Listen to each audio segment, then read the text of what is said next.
Ionic যৌগ। তোমরা বুঝতে পারতেছো অ্যালুমিনিয়াম ক্লোরাইড আয়নিক যৌগ, আর অ্যালুমিনিয়াম ধাতু, ক্লোরিন অধাতু।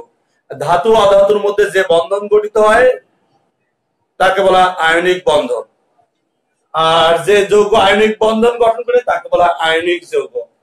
অ্যালুমিনিয়াম ইলেকট্রন বিন্যাস করলে আমরা দেখতে পাচ্ছি 13 2 8 3। বহিস্থ কক্ষপথে 3টি ইলেকট্রন বিদ্যমান। অ্যালুমিনিয়াম তার 3টি ইলেকট্রন বর্জন করে, কারণ আগের কক্ষপথে 8টি ইলেকট্রন আছে। 3টি ইলেকট্রন বর্জন করলে অষ্টক নীতি মেনে চলতে পারবে এবং নিকটতম নিষ্ক্রিয় নিয়নের ইলেকট্রন বিন্যাস অর্জন করতে পারবে। অপরদিকে ক্লোরিনের ইলেকট্রন বিন্যাসগুলো আমরা দেখতে পাই 2 8 7। বহিস্থ কক্ষপথে 7টি ইলেকট্রন বিদ্যমান। ক্লোরিন 1টা ইলেকট্রন গ্রহণ করলে অষ্টক পূর্ণ হবে, নিকটতম নিষ্ক্রিয় গ্যাস আর্গনের ইলেকট্রন বিন্যাস অর্জন করতে পারবে। যখন অ্যালুমিনিয়াম আর ক্লোরিন পরস্পর সংস্পর্শে আসে তখন অ্যালুমিনিয়াম তার বহিস্থ কক্ষপথে 3টে ইলেকট্রন অনায়াসে দান করে ধনাত্মক আয়নে পরিণত হয়, আর এই 3টে ইলেকট্রন 3 ক্লোরিন একটি একটি করে ইলেকট্রন গ্রহণ করে ক্লোরিন মাইনাস আয়নে পরিণত হয়। অ্যালুমিনিয়াম ধনাত্মক আয়ন এবং ক্লোরিন মাইনাস ঋণাত্মক আয়ন এরা পরস্পরের সাথে স্থির বৈদ্যুতিক আকর্ষণ বলের মাধ্যমে সংযুক্ত হয়। সেই জিনিসগুলো আমরা এখন ছবি এঁকে দেখাবো। প্রথমে অ্যালুমিনিয়ামের কক্ষপথ 3টা 2 8 3।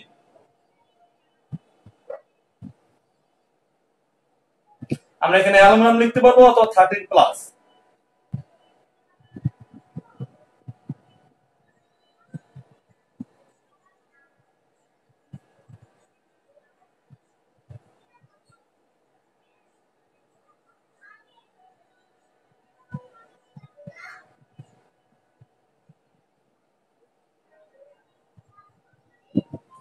প্লাস এই পাশে একটা ক্লোরিন, বাম পাশে একটা ক্লোরিন, নিচে একটা ক্লোরিন দিব।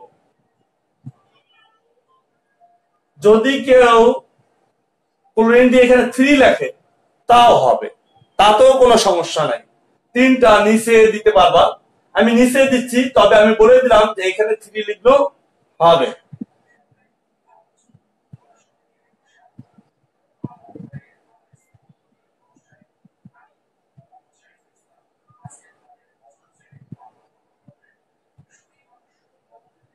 এইখানে একটা ক্লোরিন দিয়ে দেই।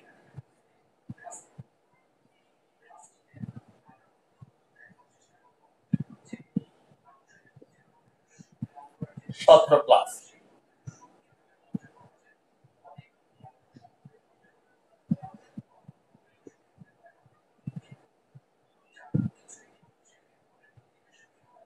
আরেকটা ক্লোরিন দিলাম নিচে। তোমাদের যেটা প্রবলেম ছিল যে 3টা ক্লোরিন আমি কোথায় দিব,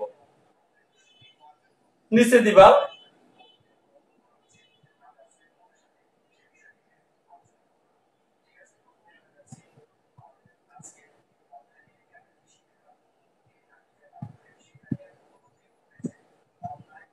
এই তো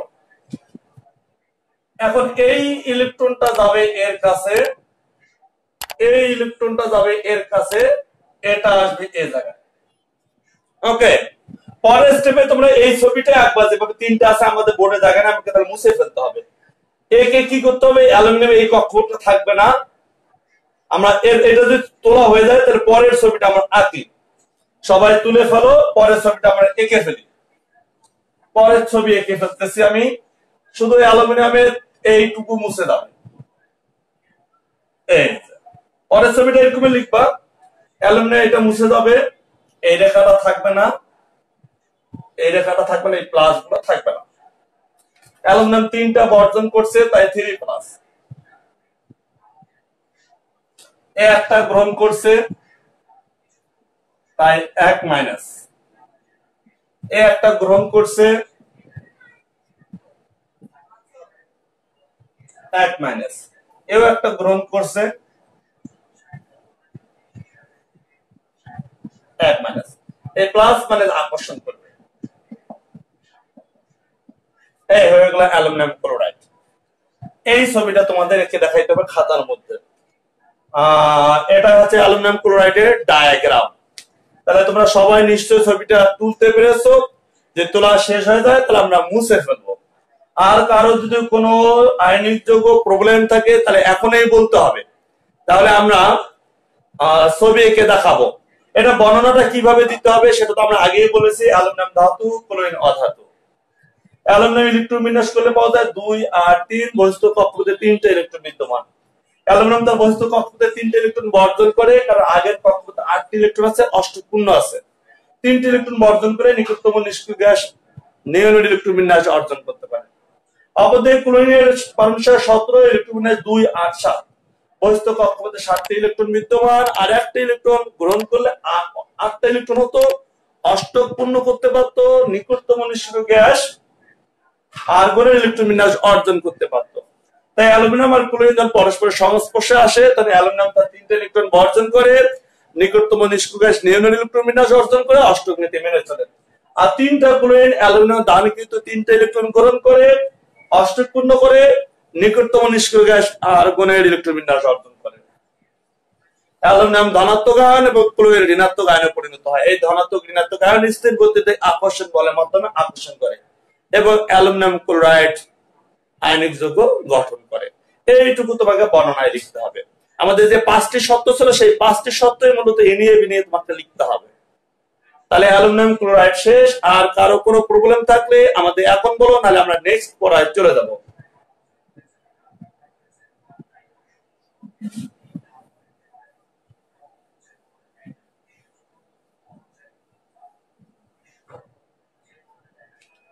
এখন আমরা যে পড়াটায় যাব সেটা আয়নিক যৌগের বৈশিষ্ট্য।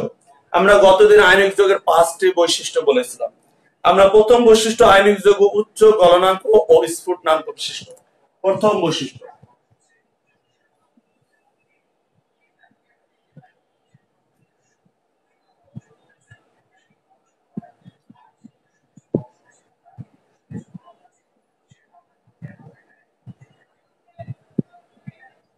স্ফুটনাঙ্ক বিশিষ্ট।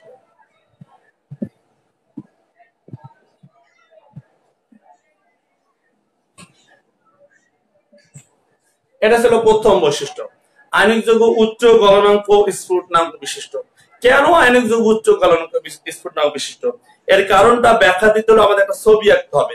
তারপর আমরা একটা ভূমিকা আলোচনা দেই। আমরা বলেছিলাম আয়নিক যৌগের মধ্যে ধনাত্মক ঋণাত্মক চার্জ আছে। এই ধনাত্মক ঋণাত্মক চার্জ একে অপরকে স্থির বৈদ্যুতিক আকর্ষণ বল দ্বারা কাজ করে। একে মুখ্য স্থির বৈদ্যুতিক আকর্ষণ বল বলে। আমরা একটা আয়নিক যৌগ দেই সোডিয়াম ক্লোরাইড, এই সোডিয়াম প্লাস আর এই হচ্ছে ক্লোরিন মাইনাস। এই যে ডট ডট, এটা হচ্ছে আকর্ষণ বল, এটা স্থির বৈদ্যুতিক আকর্ষণ বল। এরা পরস্পরকে আকর্ষণ করতেছে। যখন একটা আয়নিক যৌগ আরেকটা আয়নিক যৌগের কাছে যায়, তখন একটা আয়নিক যৌগের ধনাত্মক প্রান্তের সাথে আরেকটা আয়নিক যৌগের ঋণাত্মক প্রান্তের আকর্ষণ সৃষ্টি হয়। এই আরেকটা আয়নিক যৌগ chlorine dot dot dot sodium, উল্টাই দিয়েছে, এই প্লাস মাইনাস মধ্যে একটা আকর্ষণ সৃষ্টি হয়। এটাই বলে গৌণ স্থির বৈদ্যুতিক আকর্ষণ বল। আমি যদি আরো একটা আয়নিক যৌগ দিতাম, তাহলে এখানে একটা আয়নিক যৌগ,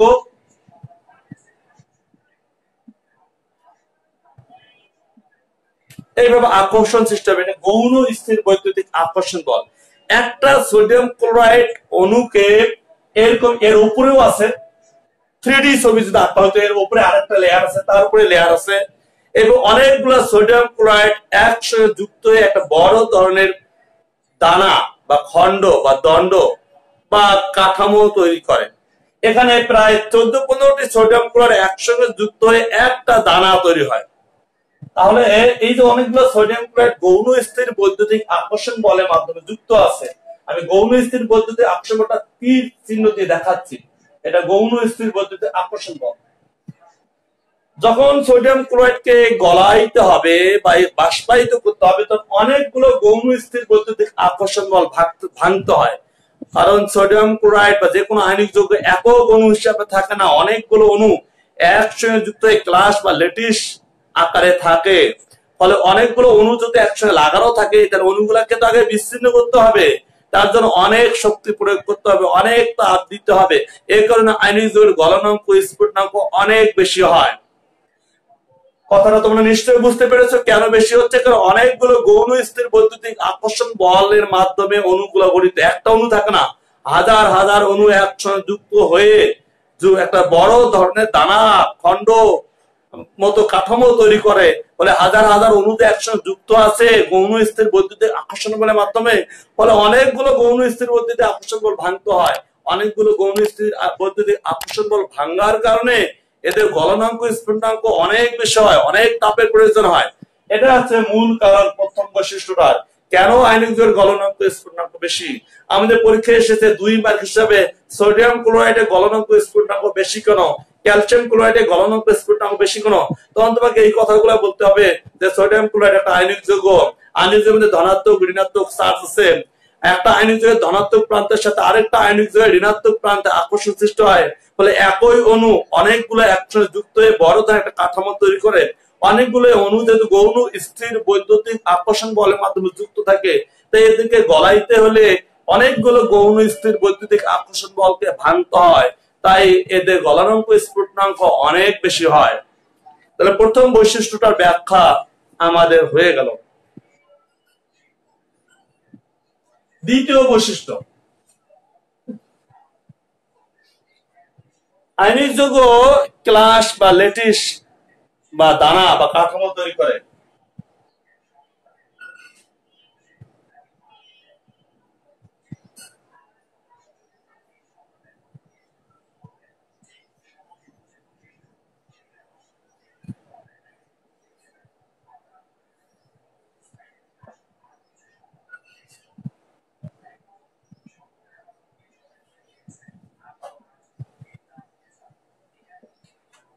এটা হচ্ছে 2 নম্বর বৈশিষ্ট্য, আয়নিক যৌগ ক্লাস বা ল্যাটিস বা ক্রিস্টাল বা দানাদার কাঠামো গঠন করে। কেন দানাদার কাঠামো গঠন করে, আমরা এই কারণটা এইখান থেকেই ব্যাখ্যা দিতে হবে, একটা ছবি দিতে হবে যে আয়নিক যৌগের মধ্যে ধনাত্মক ঋণাত্মক চার্জ বিদ্যমান। অনেকগুলো আয়নিক যৌগ কাছাকাছি আসে, তাহলে একটা আয়নিক যৌগ ধনাত্মক প্রান্তের সাথে আরেকটা আয়নিক যৌগের ঋণাত্মক প্রান্ত গৌণ স্থির বৈদ্যুতিক আকর্ষণ বলের মাধ্যমে যুক্ত হয়। ফলে অনেকগুলো আয়নিক যৌগের অনেকগুলো অণু একসঙ্গে যুক্ত হয়ে একটা বড় ধরনের কাঠামো বা ল্যাটিস বা দানাদার কাঠামো গঠন করে। এই কারণে আয়নিক যৌগ ক্লাস ল্যাটিস বা দানাদার কাঠামো গঠন করে। এটা হচ্ছে 2 নম্বর বৈশিষ্ট্য হয়ে গেল, আমাদের 2 মার্ক হিসেবে পরীক্ষায় এসেছে। এরপরে 3 নম্বর বৈশিষ্ট্য,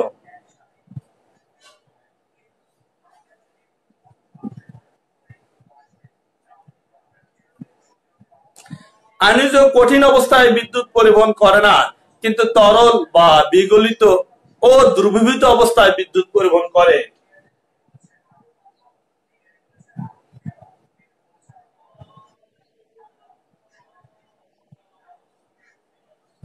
কঠিন অবস্থায়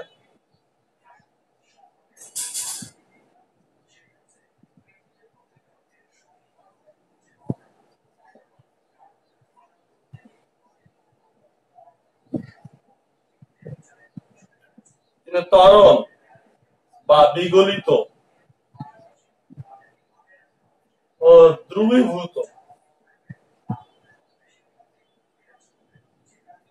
অবস্থায় বিদ্যুৎ পরিবহন করে।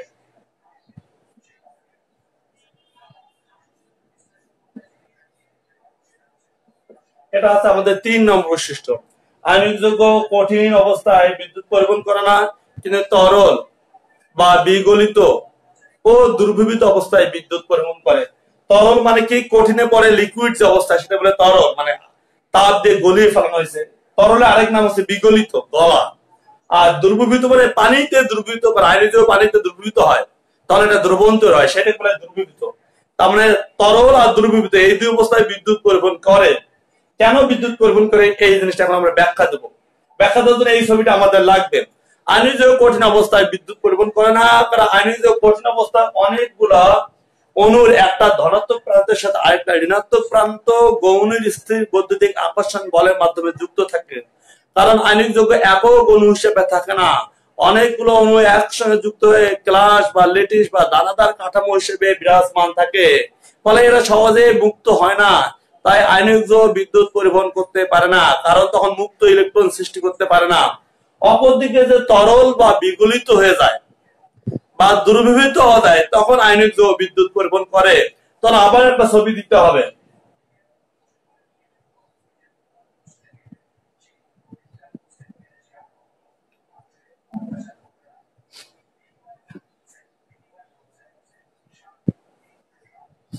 এখানে এটাকে দুটো দণ্ড দাঁড় করে দেওয়া হয়, একটা দণ্ডের নাম অ্যানোড আর একটা নাম ক্যাথোড।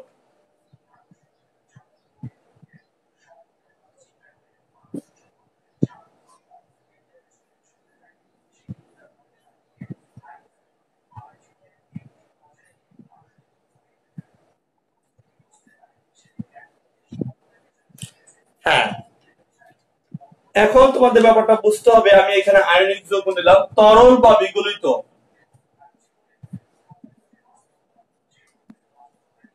এখন যদি আমি আয়নিক যৌগ নেই, এই আয়নিক যৌগটা কিন্তু আর একদম কঠিন আকারে থাকবে না। কারণটা কি, এখানে তো বিগলিত হয়েছে, লিকুইড হয়ে গেছে, অণুগুলা সেপারেট হয়ে গেছে। যখন অণুগুলা সেপারেট হয়ে যাবে তখন এরকম অণু হবে সোডিয়াম ক্লোরাইড, একটার সাথে আরেকটা জোড়া থাকবে না, কারণ তো শিথিল হয়ে গেছে, অণুগুলা বিচ্ছিন্ন হয়ে গেছে, একক অণু হয়ে যাবে, শিথিল ও বন্ধ হয়ে যাবে। তখন এই সোডিয়াম ক্লোরাইড পানিতে দ্রবীভূত অবস্থায় বা লিকুইড অবস্থায় সোডিয়াম ক্যাটায়ন এবং ক্লোরিন অ্যানায়ন সৃষ্টি করবে। ক্যাটায়ন কি, ধনাত্মক চার্জযুক্ত আয়নকে বলা হয় ক্যাটায়ন, ঋণাত্মক চার্জযুক্ত আয়নকে বলা হয় অ্যানায়ন। ধনাত্মক চার্জযুক্ত আয়নকে ক্যাটায়ন, ঋণাত্মক চার্জযুক্ত আয়নকে বলা হয় অ্যানায়ন। মনে রাখতে হবে। তা আয়নিক যৌগের মধ্যে ধনাত্মক ঋণাত্মক চার্জ আছে, এটা আমরা জানি, কিন্তু কঠিন অবস্থায় শক্তিশালী বন্ধন আবদ্ধ থাকে, তাই এরা তখন বিদ্যুৎ পরিবহন করতে পারে না। কিন্তু যখন তরল বা দ্রবীভূত বা বিগলিত করা হয় তখন আয়নিক যৌগটা ভেঙে যায়, তো ধনাত্মক ঋণাত্মক চার্জের সৃষ্টি হয়। ধনাত্মক আয়নকে বলা হয় ক্যাটায়ন আর ঋণাত্মক আয়নকে বলা হয় অ্যানায়ন।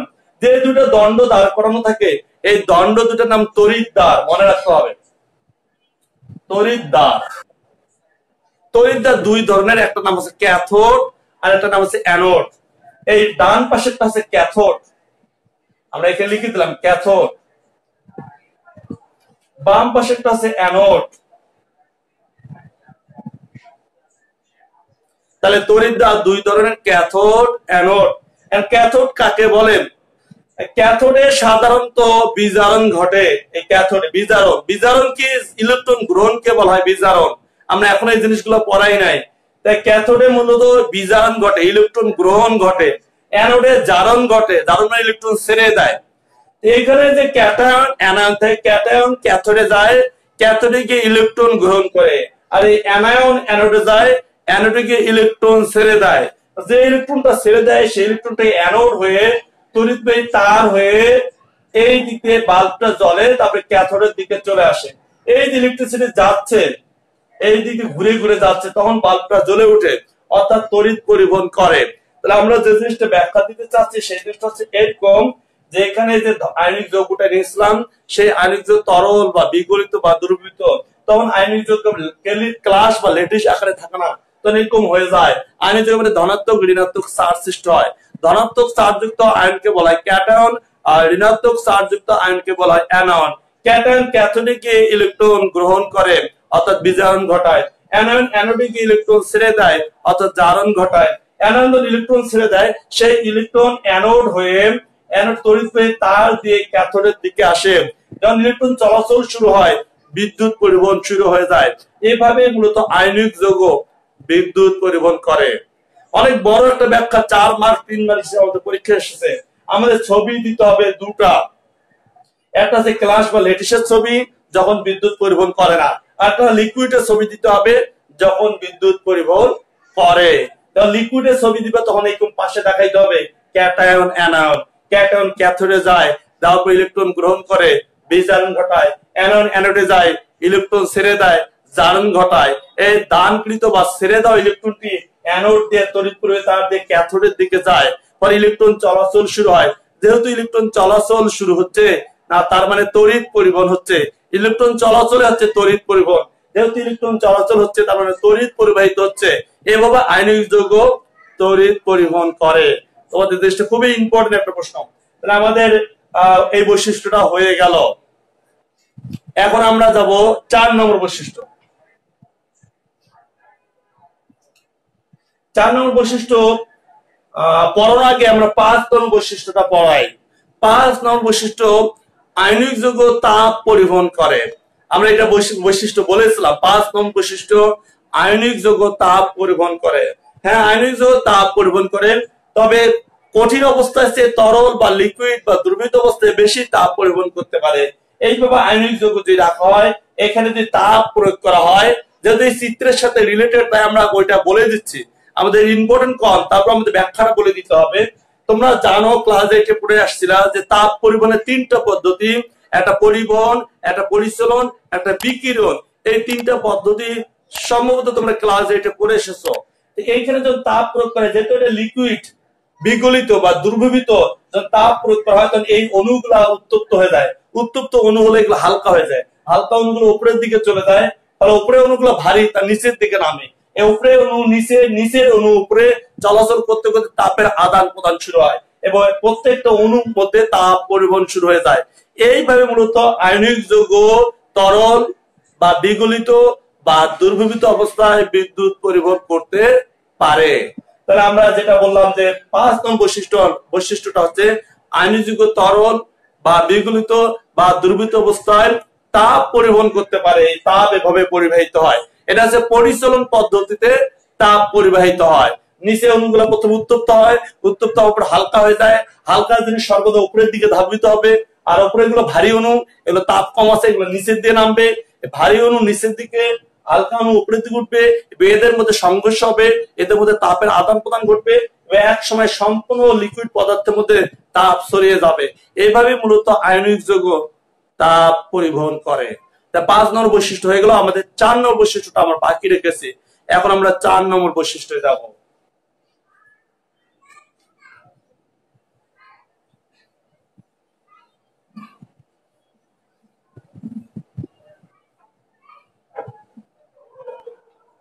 4 নম্বর বৈশিষ্ট্য খুব ইম্পর্টেন্ট বৈশিষ্ট্য। 4 নম্বর বৈশিষ্ট্য হচ্ছে আয়নিক যৌগ, অধিকাংশ আয়নিক যৌগ পানিতে দ্রবীভূত হয়।